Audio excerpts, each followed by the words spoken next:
Bien le bonjour, je vais vous raconter l'étape d'hier.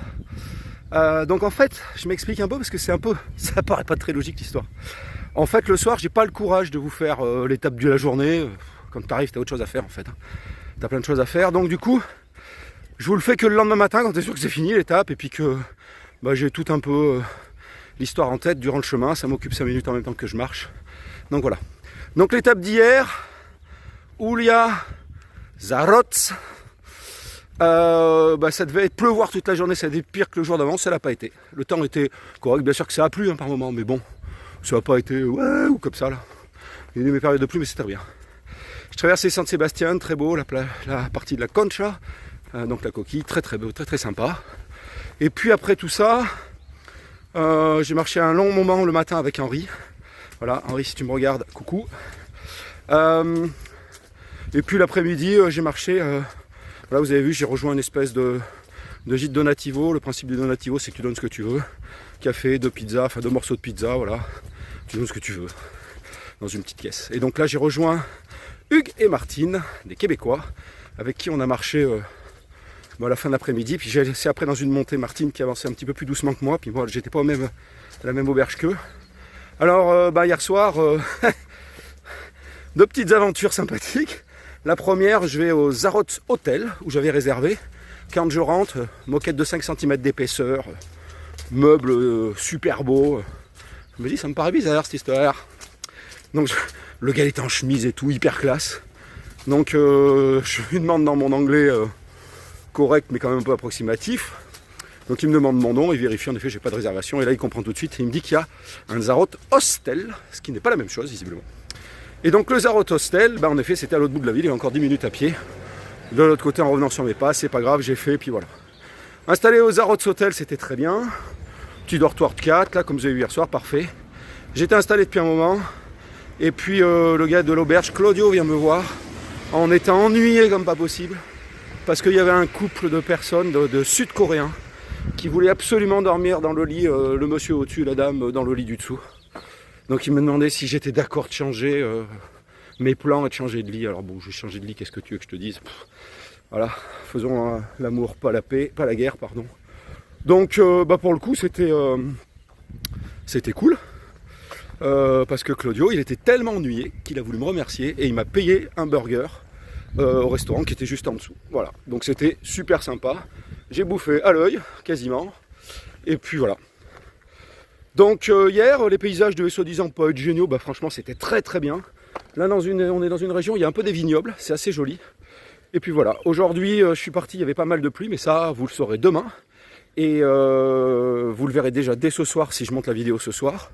Et je vous ferai le résumé de l'étape dès demain. Je sais que c'est un peu décousu. Le résumé du jour, c'est la vidéo de la veille que vous avez vue, mais dans la vidéo, comme je raconte pas grand-chose, et vous l'avez le lendemain. Je voulais faire un petit point au niveau des nationalités. Oh, alors là, ça, c'est cosmopolite, comme je disais l'autre jour.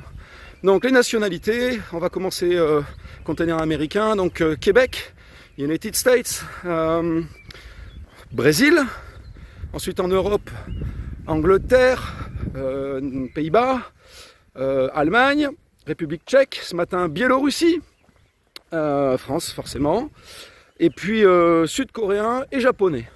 C'est pas mal pour l'instant comme tableau. Donc voilà, allez, je vous laisse avec les images de l'étape du jour, et puis je vous dis à bientôt. Bye bye.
retrouve avec ma tête de vainqueur. Je t'explique. Le chemin, en fait, c'est Roland Garros. On bâche et on débâche. Tout à l'heure, ça flottait, ça flottait, ça flottait. Puis le soleil arrive. Ça se met à faire super beau. T'es limite, enfin, t'es pas limite, t'es en t-shirt. Et puis, bim. 5 minutes après, ça commence à devenir gris. Et boum, ça repleut. Donc voilà, il y a 10 minutes, j'ai sorti mon chapeau parce que vraiment, il y en avait besoin. Puis maintenant, bah, il n'y en a plus besoin. Voilà, voilà, voilà, voilà.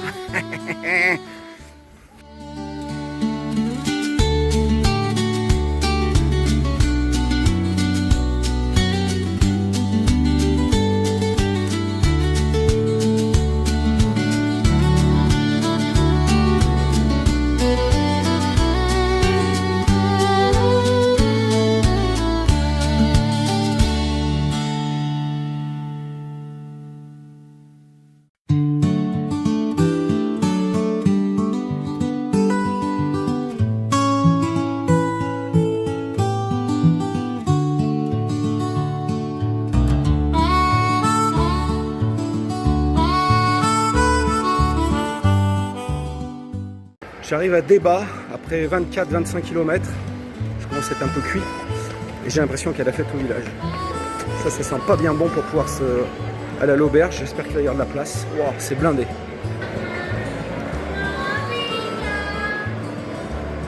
Il y a de la place! C'est tout bon! Par contre, c'est OK à 15h30, il est 14h.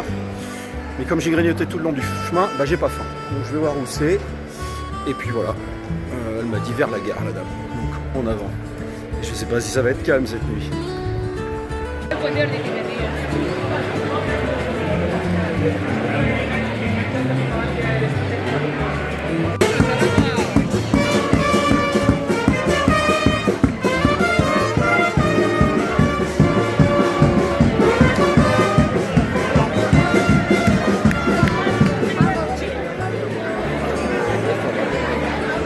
Oh, aïe aïe aïe aïe aïe aïe aïe.